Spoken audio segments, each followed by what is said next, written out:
It's so nice. Can you tilt your phone? We can see you. Tilted where? Can you change the frame of the phone because it's coming horizontally? You want it vertically? Okay, but then I will lose my earphones. Is that okay? Yeah, that's absolutely fine. I'm anyway very shabbily dressed, so don't worry. There's no need of the earphones, and as long as we can hear you, it's always good. Brilliant. You're Rishabh. That's what people call me. But you can change my name as per what you like. I like that kind of obedience. Let's go. Well, let me formally welcome you. Let me formally welcome you to the show. Right. So, for all of you who are watching, this lady out here has been to Cambridge, to Columbia, and to every university that would not take me. I think she has those many degrees that it becomes difficult to put it in her name. You know, you write your name and then you write the degrees after that, so it becomes difficult for her to write all the degrees after her name. But let me assure you that you always want to be on her right side, even if you believe in the right ideology or the left ideology. It's always good to be on her right side. And she has no relation to this gentleman called Petitions Nundy. But on that note, let me welcome you to a very difficult 30 minutes that you'll have to spend with a lot of lame jokes and probably some insightful conversation from your end to IIMUN officials Kuch Toh Karona, Karuna Nundy. Thank you. I am so happy to be here. I've been in some lectures and I've been on some webinars, and it's all been very, very legal, and which I think because people need to, we all need to learn at this point and have these discussions. But it's such a relief to be on something that's lighthearted and fun. So I'm very pleased. And what a wonderful view you have. My God. And then this is actually a painting. This is a painting. This is the painting that changes color. Trust me, I'm serious. See, don't take half of the things that I say seriously. Sometimes I don't even take anything that I say seriously. But my questions are the ones that are not prepared by me. They're prepared by the team, so they're very sensible. Okay. They're supposed to be sensible, and if you don't like them, please blame the team. The first question, what according to you is, you've been doing all these legal seminars and so on and so forth. So I want to talk about something positive and light. What according to you is the biggest positive of the pandemic? The lack of pollution. And the thing is that Bombay people seem to think it's only a Delhi problem. It's really important to remember that our cities, whether it's Bombay, Delhi, Meerut, are the most polluted cities in the world. If you look at the cities, the list of the most polluted cities in the world, in the top 10, the vast majority are actually India, right? Yeah. So I need to be able to look out of the window and see different kinds of birds, and to see the sky, and to see your painting that changes color is great. And I think it just showed us possibilities, to be honest, which is that can we live differently?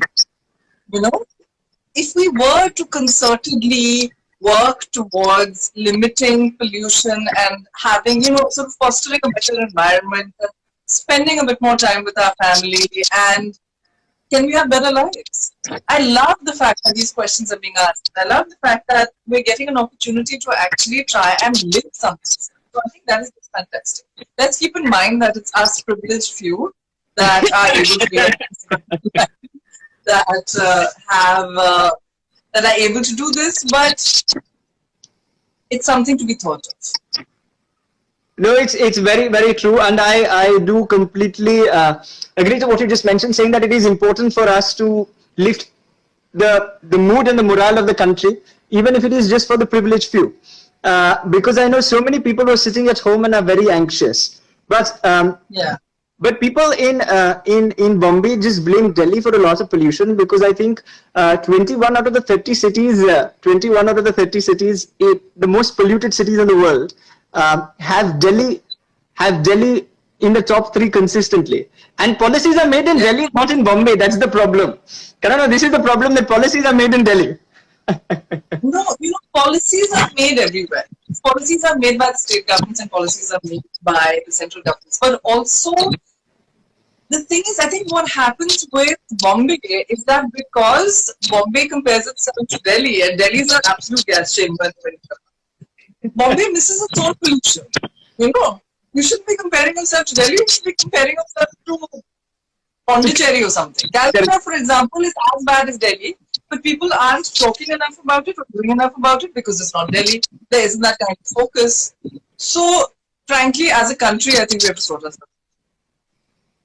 And young people are getting anxious sitting at home, and after looking out and looking and admiring nature for a while, there is the anxiety that sets in, because we can only read as much. Of course, I can see the plethora of books that are right behind you, but as you can see, mine just starts to finish. There's just like 1, 2, 3, 4, 5, 6, 7, 8, 9, 10.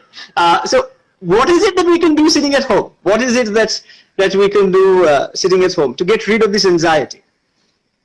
Gosh, I mean, there's so much you can do.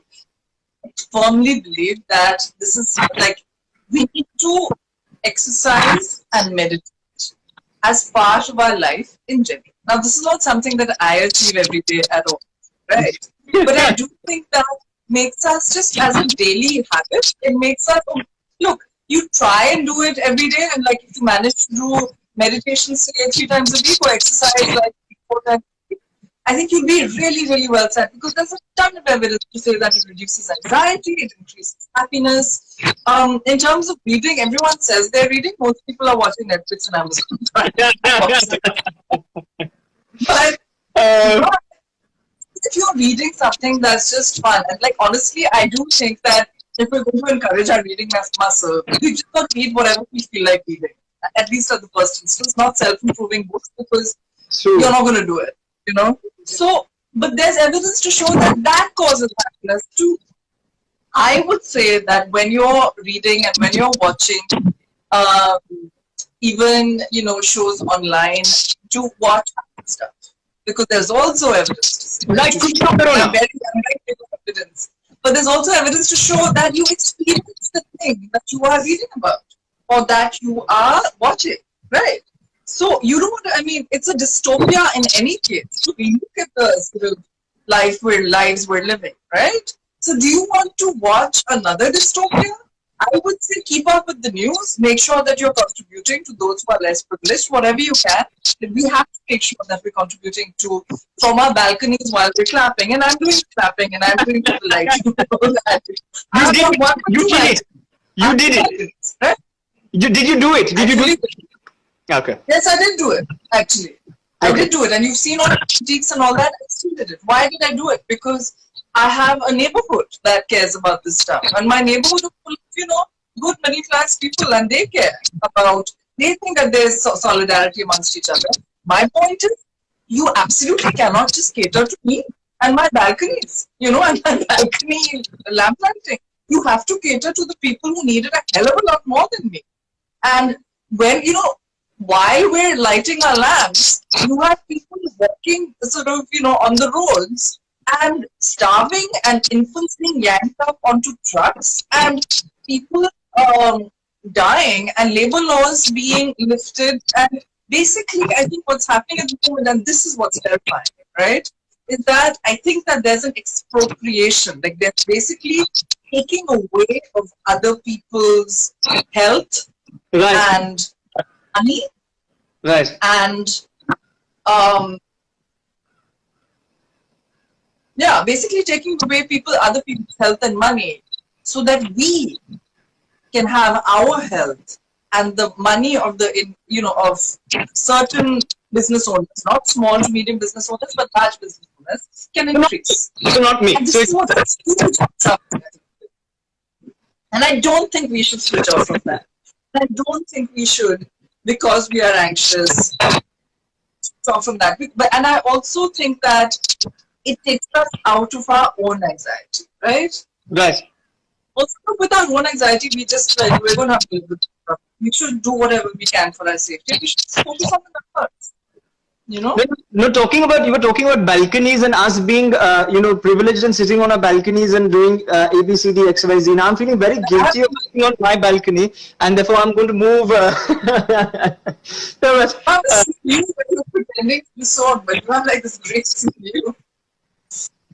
You're making me feel guilty about it now, but no, Karuna, what you said is true. We need to be empathetic. We need to be empathetic to our surroundings and to people in and around. And I think it's important to be humanist. And as somebody who has championed multiple such causes, both in courts and outside, let me ask you a slightly not so serious question.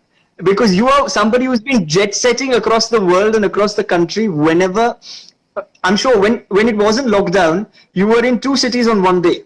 But now that it's lockdown, has there been a difference in your day-to-day life? Like for me, for example, I make my bed on my own. So has there been a difference in your life? Oh, I see what you're saying.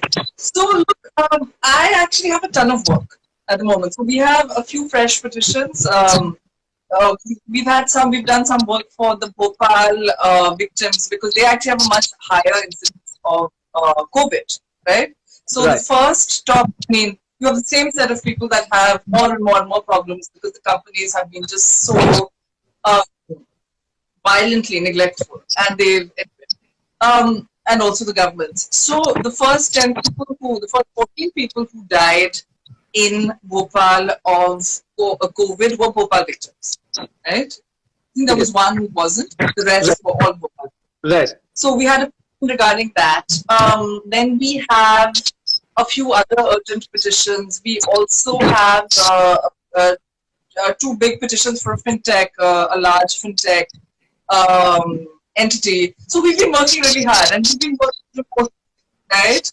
And so that is pretty, that's okay. That's actually pretty standard. Now, that I don't get to hang out with my team and, make as many jokes, but we do, but we're working, right? I must also do some housework, and I've been doing pocha. And it's fine for the first couple of days, and then it gets very, very boring, So happily, I have someone who lives with us and has taken over many of those duties, but there are lots of things that I have to do, so that's in addition, right? And also there are vulnerable family members, and you're not there yet, but I'm in that middle generation where we have to take care of old people and children, So in this sort of lockdown situation, it means that the responsibilities are large. Not, and they're only increasing, but it's so nice. It's not fun time, so make it fun. But no, it's so nice to see you smile. It's so nice to see you smile and laugh.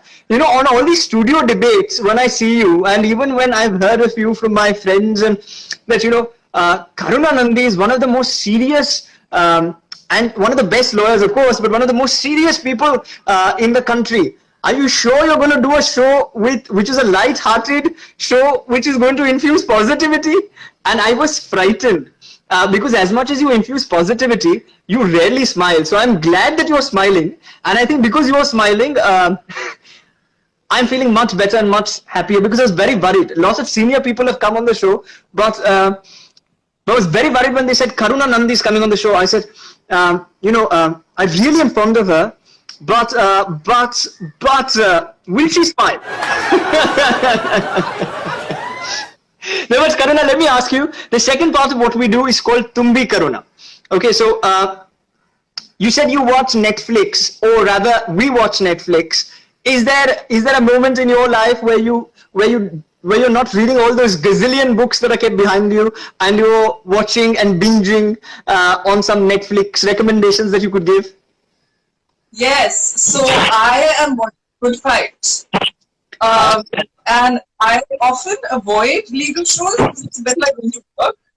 But this is quite fun actually, and I feel like because they're dealing the bit I'm at. Without putting out too much of a spoiler, is they're dealing with Trump impeachment. So that's quite fun. I tried Anne with an E, and honestly, I got very bored because I mean, it's sweet and all. I was watching Game of Thrones. It got too dark, so I stopped. And how about Friends? So I think mainly it's The Good Fight. I watched Grey's Anatomy. My family is full of surgeons. And that's the road not traveled for me, right? So I watched Grey's Anatomy and I quite enjoyed that. So is it Meredith Grey or is it Derek Shepherd? Who's the favorite character?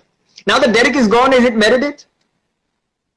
No, I'm not even that far yet. So I'm just talking that. I've got the whole. Listen, you cannot. I like that they're all cast, and I like that it's ensemble cast, right? No, but I was just afraid because you said, why did you spoil it for me? But I was going to specify that you cannot sue, correct me if I'm wrong, but you cannot sue a minor in the court of law for saying something that is inappropriate. Is that correct? You're not under 18, right? Now, I'd leave that to you to make a better judgment of. No, I'm not. 18? My God. No, I'm not. I'm on Instagram because you don't have the power to contact, right? So I mean, of course, people who are okay. Somebody say no spoilers. No spoilers. Deal Rishabh, no spoilers. No. He's 16. Are you seriously 16? He's 45. I'm not 45 and I'm not 50. Now people are. No, I'm 28. I'm way past 18. But I feel like you're 50 though, don't you think? I'm sorry, I lost you there. I feel like you look young for 50. Thank you. Thank you. I'll take that compliment in my stride and move on to the next question, which is 16. 16. Okay. Okay. Right. Then can you? So can you recommend something for all of us to read? You are a voracious reader, I am sure. Can you recommend something for people between 13 to 24 to read? This is the age bracket that usually watches the show and can put up with my lame comedy. So a book to read. Read To Kill a Mockingbird. I love that book.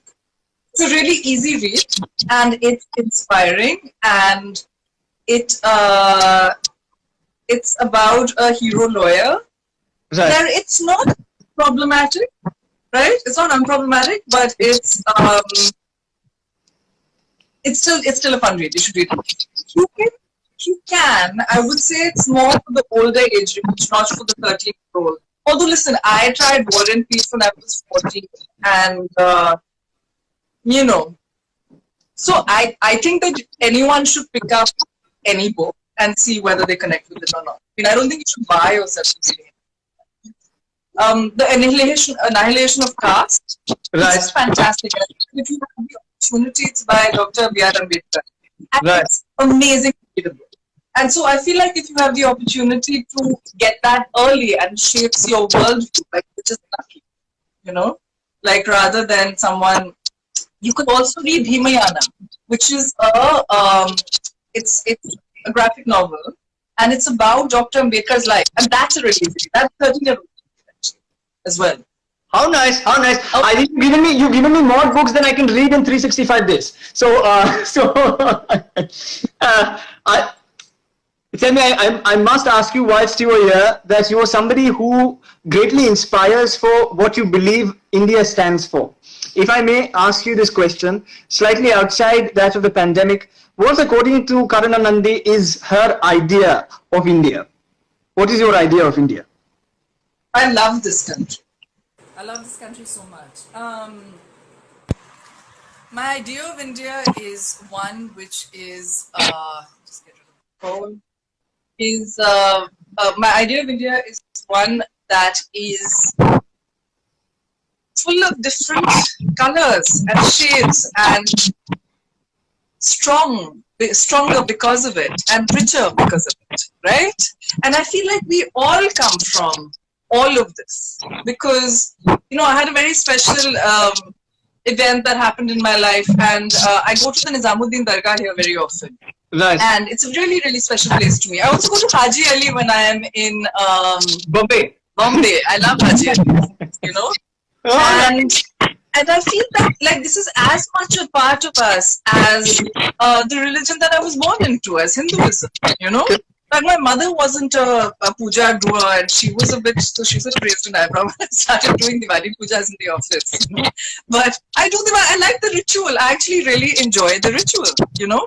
And when I meditate, I say the Gayatri mantra 3 times before I start. I just feel like we are all made up of all these different streams and all these different strands. And it just pains me so much to see the kind of supremacies that are rising, and the kind of Hindutva, and the kind of, and with the Hindutva, the toxic masculinity, and with the toxic masculinity, the casteism. And honestly, this is all rubbish, and this should all go.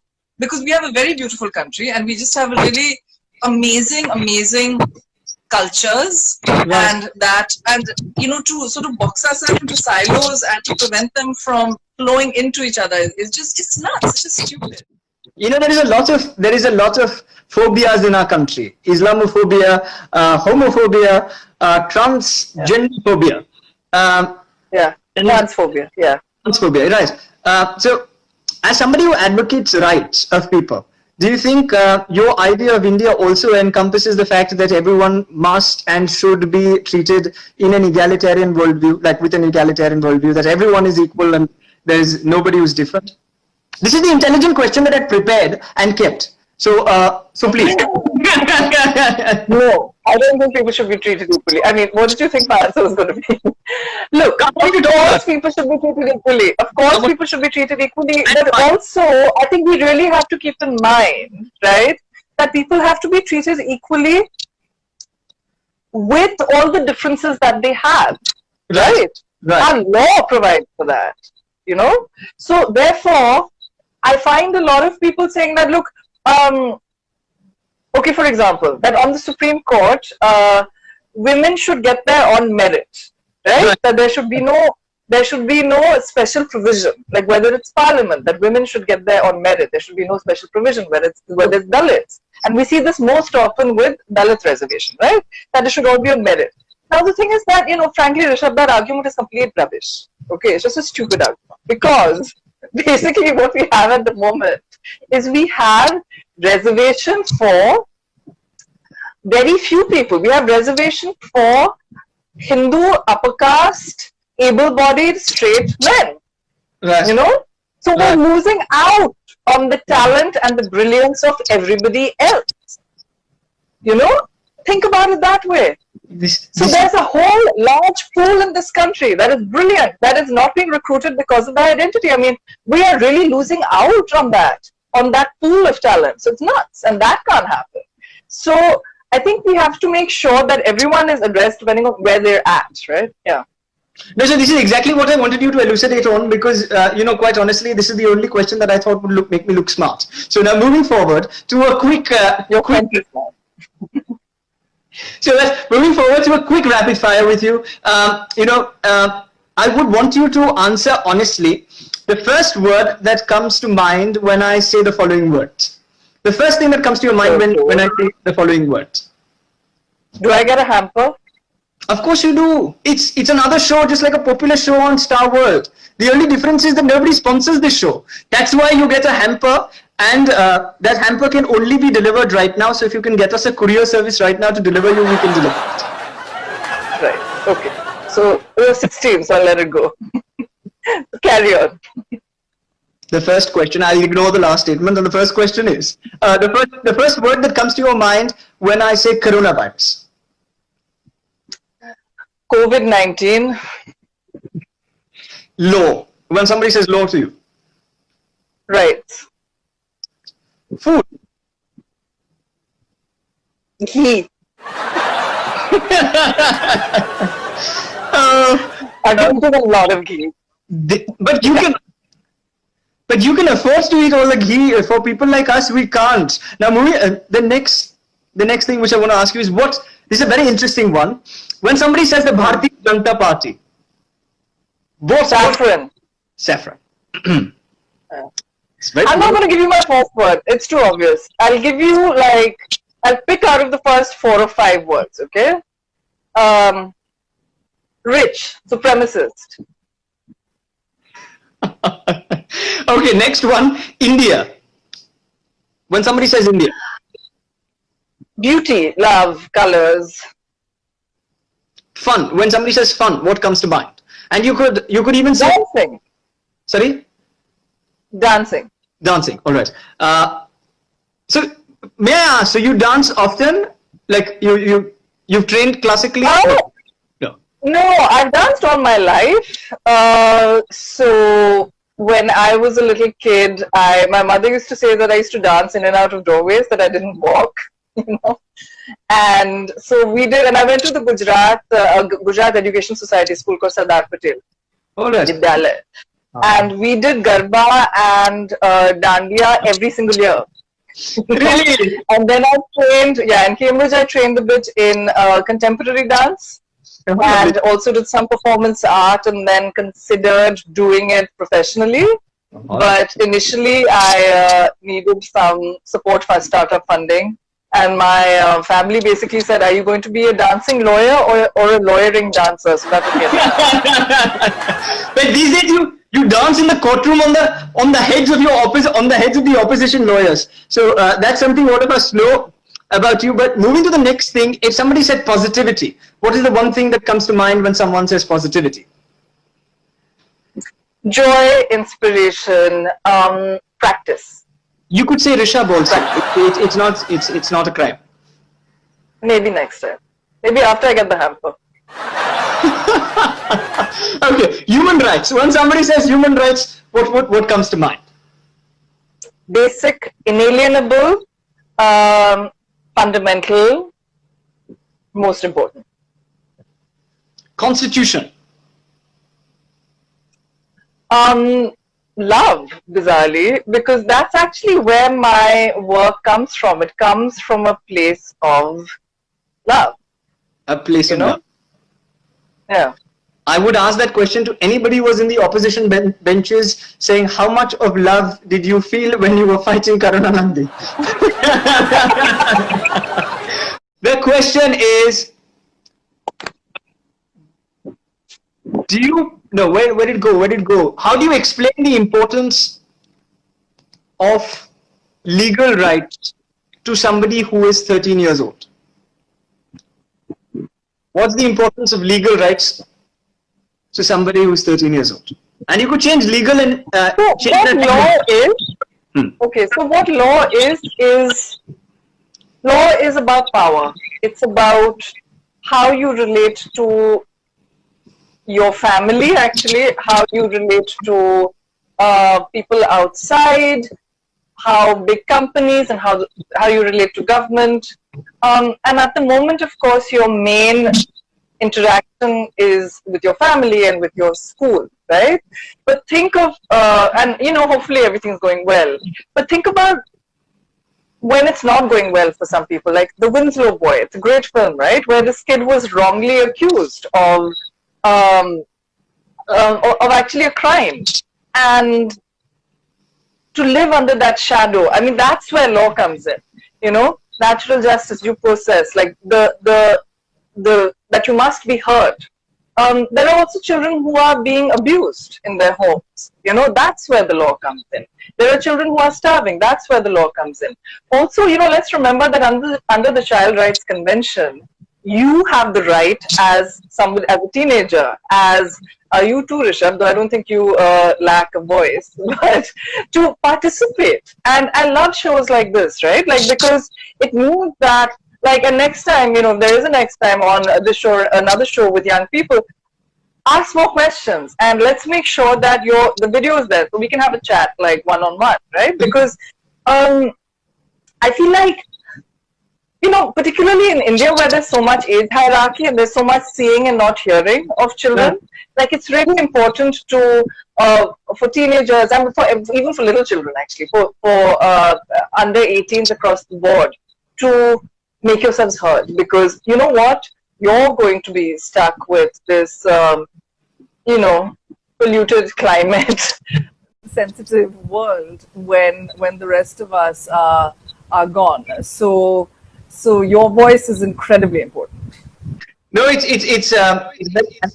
think that's the best note to end this on. So that we need to improve the climate in our country in very many a way, and I think it is up to young people in order to improve that, with of course the support of people such as you. So we are counting on you, Karuna, that the next time a 16-year-old calls you, the next time a 16-year-old calls you, that you that you come and you inspire people like you've always been doing. You are a great role model and an icon for young people. Thank you for doing what you do, and thank you for being a part of IIMUN Official's Kuch Toh Karona.